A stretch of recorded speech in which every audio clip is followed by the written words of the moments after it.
Thank you very much for coming here to this press conference. Sam mentioned most of it. We've been traveling abroad to meet different people, both from Europe and from our diaspora.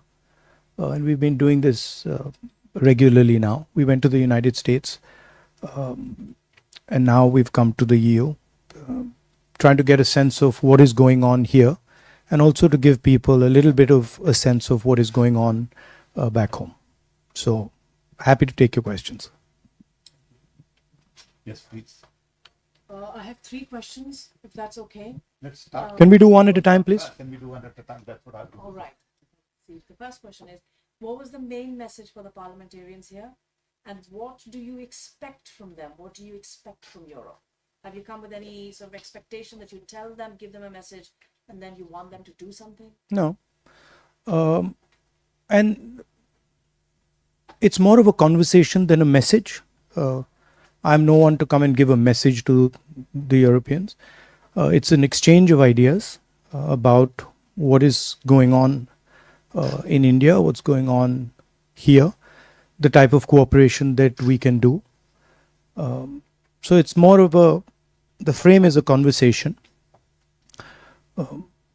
We discussed with the parliamentarians across the board relationship between India and Europe, changing globe, transition, into a new sort of energy paradigm, into a new mobility paradigm. So that was what the discussion was about. Very fruitful. What's happening in India? What did you tell them? Could you elaborate a little bit, please? Yeah, we were giving them a sense of the type of challenges India is facing, economic challenges, other challenges, the general sort of attack on the democratic institutions. So that's what we discussed. Go ahead. Yes. Can you speak a little louder? Welcome to Brussels, and thank you so much for organizing this. You're basically here on the eve of G20. Most of the European leaders are back in Delhi, and they're going to be meeting with Mr. Modi. They're going to be meeting with the government there. And my question to you is, do you feel with all of these... Sorry, can you hear me? We can hear you. Do you feel with all of these meetings they're going to be having, the Western leaders, are they giving Hindu nationalism a free pass? Are they giving the persecution of Muslims and minorities a free pass in India right now? No, I don't think. I think the G20 is an important conversation, and it's a good thing that India is hosting it. Of course, there are issues in India that we raise. But I don't think, I think the framing that are they giving them a free pass is not exactly correct. But do you feel that obviously there's a war going on in Europe right now, and there's been this constant, I wouldn't say an allegation, but there is the fact that India has close relations with Russia, and we've had European leaders talking to India about it. And do you feel in this aspect of trying to lure India away from Russia, they won't bring up the persecution of minorities and Muslims in India, leaders from the West? No, I mean, India, of course, has a relationship with Russia. India has a relationship with the United States. India is a large country, and by nature of being a large country, it will have relationships with many other countries. So that's a normal thing. That's not, India has every right to have a relationship with whoever it wants. There is, of course, there are serious issues about the type of actions that are being taken with regards to institutions, with regards to democracy and stuff. And yeah, we would hope that there is a sense that there are underlying issues. Can I just have a follow-up? Hold on. No, please just. Yes, sir. Dmitry National News Agency of Ukraine. We know that the Modi government takes quite cautious position on the conflict and the war Russia held against Ukraine. So that I'm curious, what is the opposition point of view on the issue? And the related question, is that cautious position of the Indian government related to the sharp increasing of the oil supply of Russian oil to India? I think the opposition, by and large, would agree with India's position, current position on the conflict. We have a relationship with Russia, and I don't think the opposition would have a different view than what the government is currently proposing.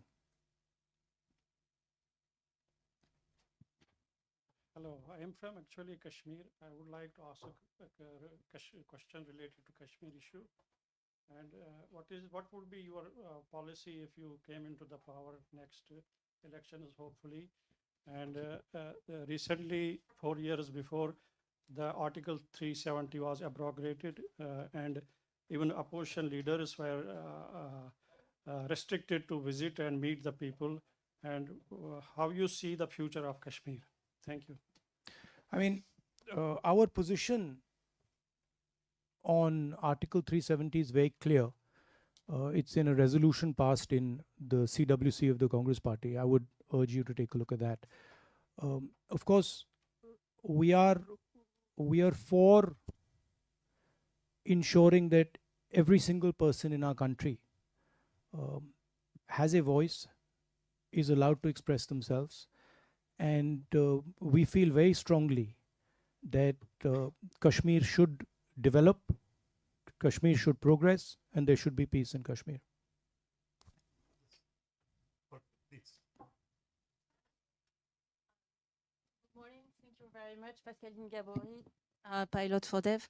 I just would like to know what are your next priorities, political priorities, and what will be your world vision in a context of growing tensions. Thank you. What would be my your view on international relations in a difficult context that we are now? I've been saying in all my meetings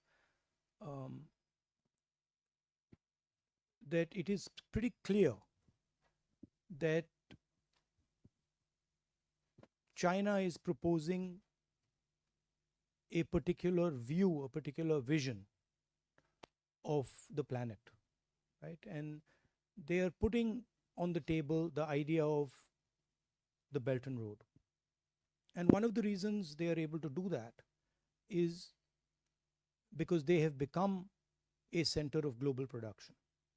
And this is something I told the people yesterday in the External Affairs office. But I don't see an alternative vision coming from our side. That vision requires a vision for production in a democratic environment. What the Chinese have basically shown is that it is possible to produce effectively in a coercive environment where you don't give people freedom, where you restrict their freedom, but you offer them prosperity without political freedom. And the challenge for us is, can we provide an alternative vision where we do production under democratic conditions with political and economic freedom? And I think there's a lot of cooperation that can happen between the United States, between Europe, and between us. And I think that's where a lot of our focus should go. How can we create an alternative to the Chinese production model that is a coercive production model? A competitive vision. Hi, this is Malini from PTI. You've given a very dignified answer to G20 happening in India is a very good thing. And we have news that Mallikarjun Kharge has not been invited for the G20 gala dinner by the BJP. And that says a lot, and I would like you to comment on that because you are holding a very good stand, supporting the G20 happening in India, and here we have a very contrary, very interesting. No, what's contrary about it? I mean, they've decided not to invite the leader of the opposition. It tells you something. I mean, it tells you that they don't value the leader of 60% of India's population, and it's something that people should think about. Why they're feeling the need to do that, and what is the type of thinking that goes behind that? Follow-up question as well. I was there in Paris to cover Mr. Modi's, Bastille Day parade event, and two things happened at that time, which is very controversial. There was a 17-year-old boy who was shot in France, and the French actually jailed about 1,000 people just so that the event would go peacefully. And at the same time, I didn't the Manipur realize issue that. happened, and the EU tried to raise that issue, but there was no conversation on that in the platform. Instead, there was a lot of retaliation from the Indian ministries regarding the same, that this should not be brought up. But we were actually talking of freedom at that time in France, and I thought that that issue should have been brought up. But what do you think about that? About Have you spoken about it here when you about what? about the Manipur issue, the human rights issues that we're facing? Yeah, I mean, our position on Manipur was very clear. I actually visited Manipur, and I think we are very much for democratic rights, harmony, peace between people. I mean, as Sam said, I walked 4,000 kilometers for that very purpose, and I think there is a sense in India that the democratic structures of our country, the institutional structures of our country are under attack, and they're under attack from the group of people who are running India. I don't think this point is missed by anybody. I think everybody who has even a little bit of an understanding of India knows this. But of course, there are other considerations. So when you're dealing with India these days, there are other considerations which are also important, as you would be well aware.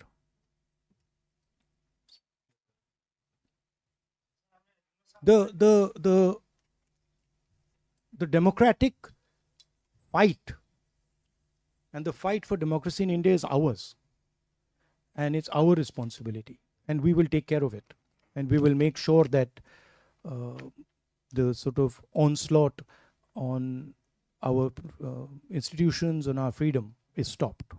The opposition will make sure it happens. Yes, sir. Sir मैं नाम यूनुसान मैं आज तक के लिए काम करता हूँ मैं अपनी भाषा में आपसे क्वेश्चन करूँगा आप 6 रोज़ा दौरे पे आए हैं तो उसका बुनियादी मकसद क्या और आपकी कल बेल्जियम और यूरोपियन पार्लियामेंटेरियन से मुलाकात रही है तो वो कैसे रही आप हिंदी में जवाब चाहते हैं या इंग्लिश में? You decide. You ask.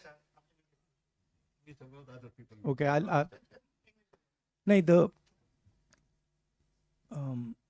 the aim of the visit is to meet our diaspora here, to engage with them, to get a sense of what they're dealing with, what they're going through. That's one aspect. The second aim is to meet members of the government here, MPs, other people, and to get a sense of how they are seeing India, how they're seeing the possible cooperation between India and Europe, how they view India, what they think India should be doing, and also giving them a bit of a sense of what we think our relationship should look like.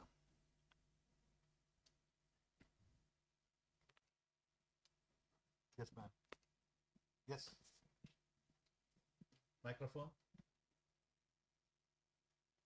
Okay. We can hear you, I think. My name is Odile Harvey. I'm covering for a regional radio in France, in Brittany, where in fact we have an association, Armor India, which has been started by an industrialist who works in India for his company, and then when he retired, he started that association and bringing wonderful Indian culture to this remote part of France. Now, last night, I saw on French television a program which has usually good reputation.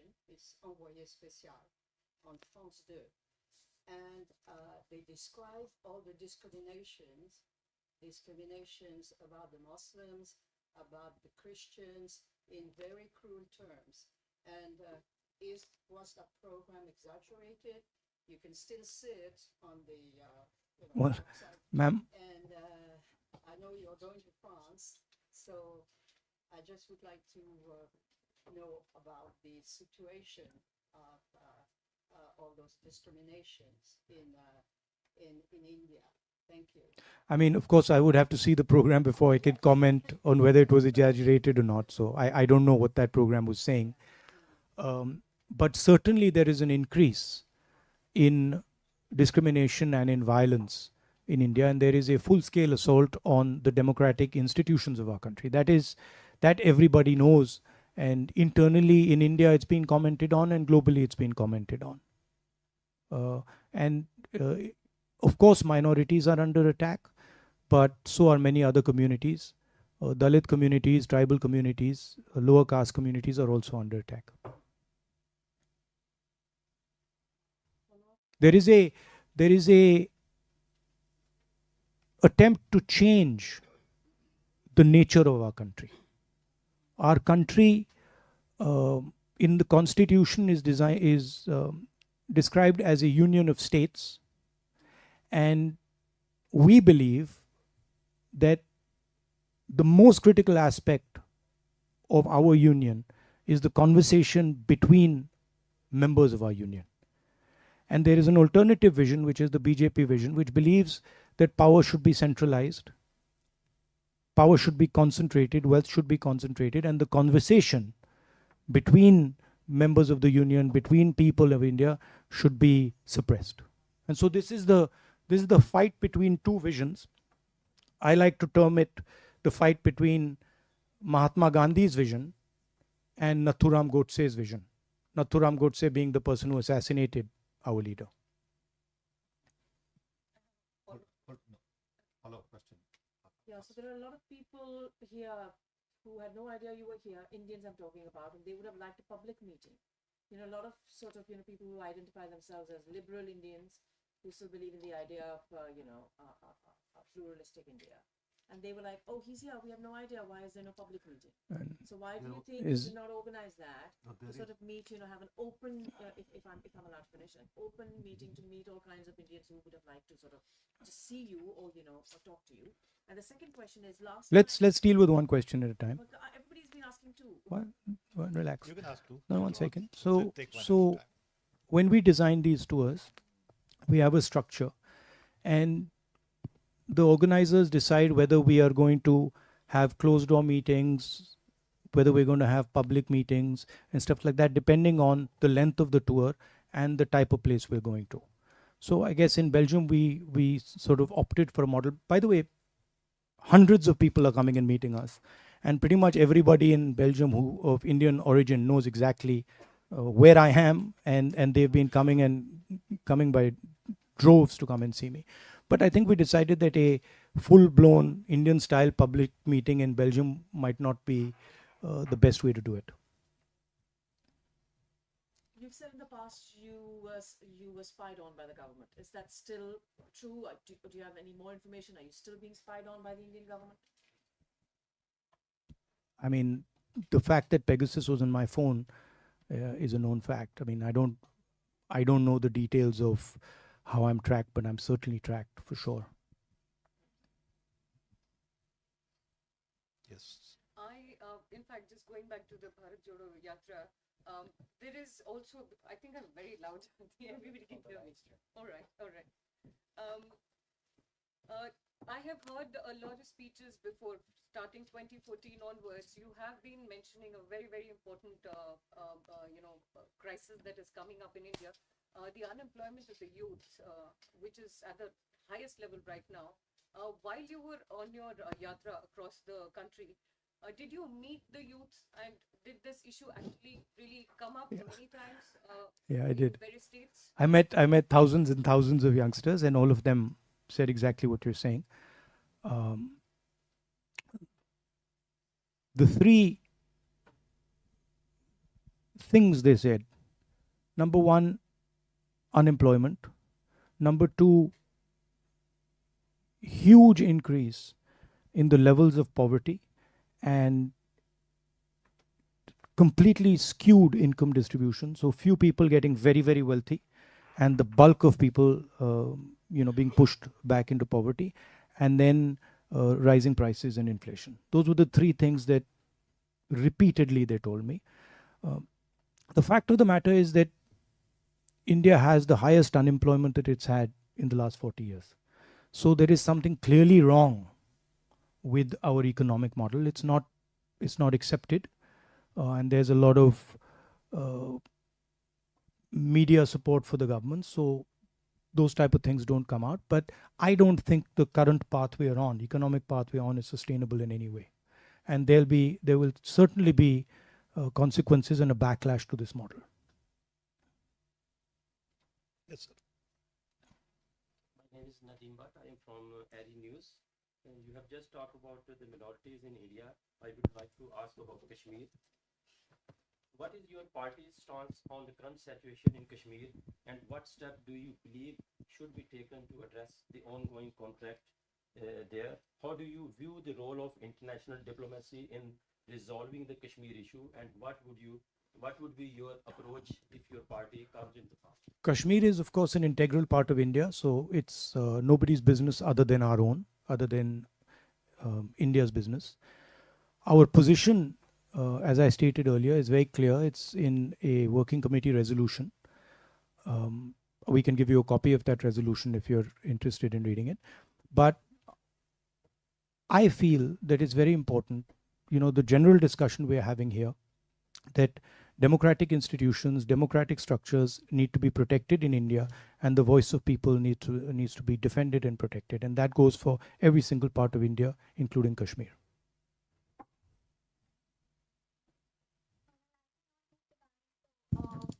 This has obviously been conversation now about the name of the subcontinent, and your yatra was called Bharat Jodo, and We're now having a name change. Yes, is that happening? What are your? I don't know. You have to ask the Prime Minister. I mean, Do you want it to change? Do you want to change? these are. Bharat Jodo. So I am perfectly happy with the names that we have in our constitution. India, that is Bharat, works perfectly well for me.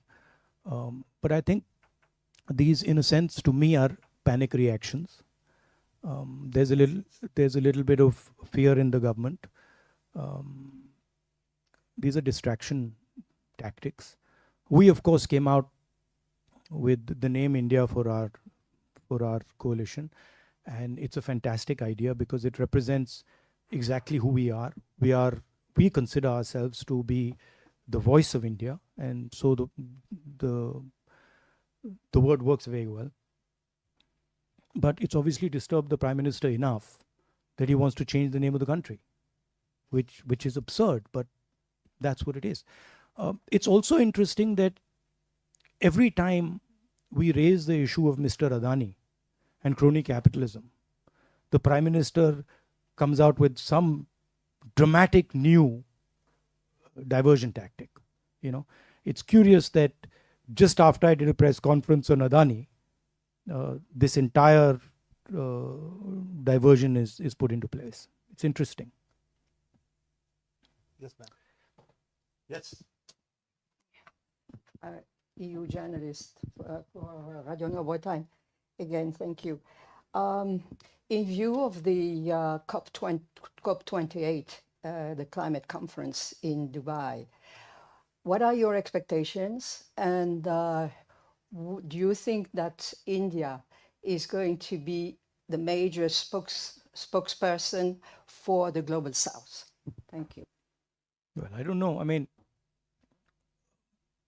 I think India has a relationship with the Global South, and I think there are bonds there, historical bonds there, that make us make us close to the global south. I don't know if we are the spokesman of the global south, but certainly we have a relationship with them.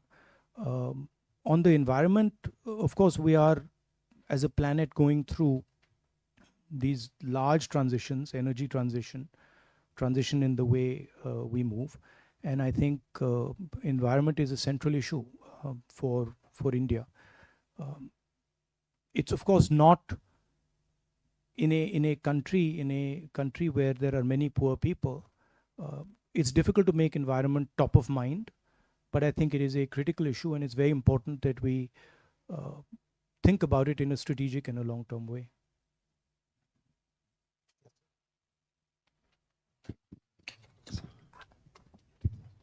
Thanks.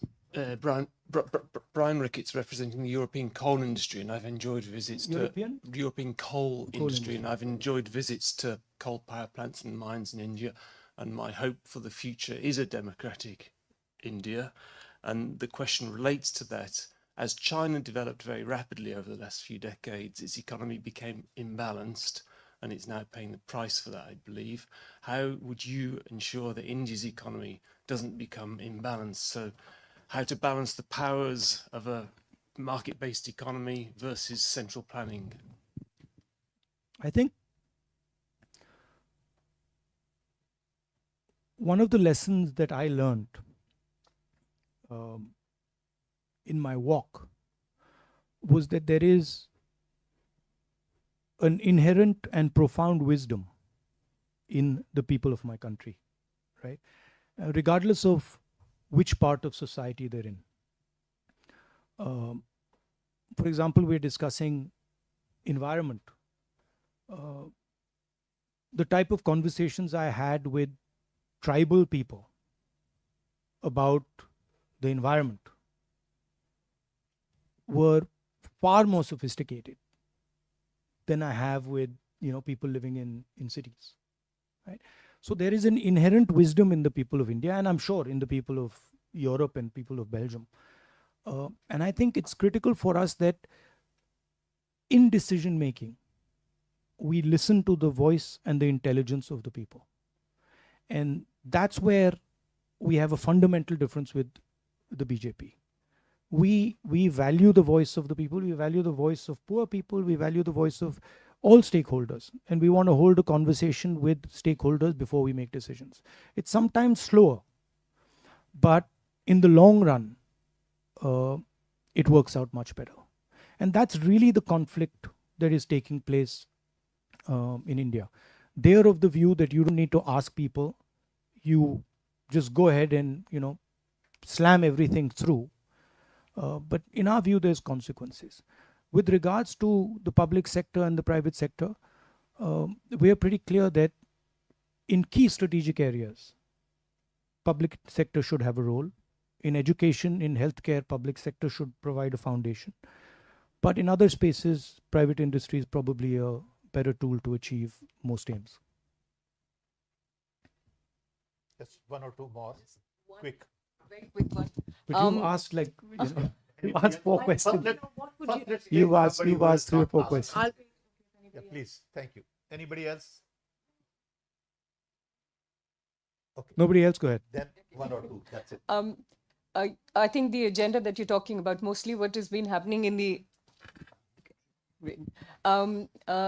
election manifestos, usually, the manifestos of the parties, that's how the elections were initially fought or held, where parties came and spoke about the manifestos. Now, with all the changes that have happened in India, we know so many PSUs have been privatized or are on the verge of being privatized in India. How, in case in next year's elections, in case tables turn and we see the opposition and the alliance probably coming forward and running the country, how do you think those kind of changes that were, that is so massive that have been happening can be reverted which or changes? corrected? Right. The privatization of public sector units, that has been happening in India. How do you actually rectify that? Because that has actually taken away employment of so many housewives. I mean, women like my mother would probably be a very good candidate for an SBI banking job, but a private sector will not necessarily employ a person of her age and will look for a more competitive, growth. So I think that's where I see a lot of people will lose employment because of this in India and are doing that. How does this get rectified? Where we draw the line is the notion of crony capitalism, right? We don't have a problem with the private sector. We don't have a problem with the government sector. Where we draw the line is where one or two people start to financially control the whole country, right? And where one or two people or three people are running everything. That's where our problem begins. There's another element to this, which is that government policies in India have systematically attacked the backbone of our employment system. If you look at who gives employment in India, it's the small and medium industry that gives employment in India. And demonetization and GST have devastated those structures, right? So it's a two-pronged attack that the government is carrying out. Number one, impose a huge transaction cost on all small and medium businesses and ensure that you build 2 or 3 monopolists who control pretty much everything, right? So if you look at Mr. Adani, our problem with Mr. Adani is he controls the ports, he controls the airports, he controls agriculture, he controls grain silos, he has real estate. I mean, he's everywhere. And he's dominant everywhere. He controls cement, right? So we think that's counterproductive for the country. And on one side, they are pushing this very monopolistic capital. And on the other side, they're devastating the small and medium people from where we're going to get a job. That's why we're having an unemployment crisis. And the second part is where you require key services, right? Country like India requires the government to be involved in education. It requires the government to be involved in healthcare. And the idea that you can just privatize education and privatize healthcare, it devastates the poorest people because they simply do not have access to this. So they are hitting this from 3 or 4 sides, and the solutions are pretty clear. I mean, we would invest much more in health and education. We would protect small and medium businesses. We would try to build an economy where small and medium businesses transition to medium businesses and then to large businesses and then to massive businesses, right? If you look at our small and medium businesses, almost none of them become big businesses, right? They remain small or they die, right? And it's because of policy. So you can change policies to ensure that you start building champions in these smaller and medium spaces, and you can certainly invest much more in education and healthcare. I'm not saying there's no role for private businesses in education. There is, but the mainstay of any education system in a country like India has to be, it's a government responsibility, and the government can't just say, okay, we are going to, abrogate from this responsibility. So the things that can be done and need to be done are pretty clear. They're not complicated. And if you look at our last manifesto, I think we ironed out quite a few of these ideas. One of the other ideas that we have, which we've tested now, you can get a sense of how we think about these things by looking at our states. So if you look at the healthcare system in Rajasthan, that'll give you a good sense of what we are thinking in terms of healthcare for the country. If you look at our social programs in Karnataka, you get a sense of how we are thinking about social programs for the country. So we tend to run a pilot somewhere, see if it works, and then scale it up. And for example, Manrega was such a case where we ran a small pilot, then we scaled it into a state, and then we scaled it into the nation. We don't believe in these rash decisions where you suddenly demonetize the economy or you suddenly impose a GST. We believe in seeding an idea, letting that idea grow, testing the idea, and then scaling it across. Chhattisgarh has some very good ideas on how to support farmers with minimum prices. Karnataka has our, the sort of support that we're giving to women in Karnataka. That's some very interesting work that's going on. And in each one of our states, you can see the sort of type of ideas that we will use when we come to power. Last question. When you were talking to the parliamentarians, you said it was a conversation and you were informing them about sharing, your reading of what's happening in India. And you have repeated here that, there are problems back home when it comes to institutions and democratic structures. What was their response to you? Did they seem concerned? Did they seem... Yeah, they were very concerned. They were very concerned, and they felt that they felt that there is an attempt to stifle the democratic structures of India, for sure. And I mean, they were very, very clear with us. Okay. We have more questions. You have more questions?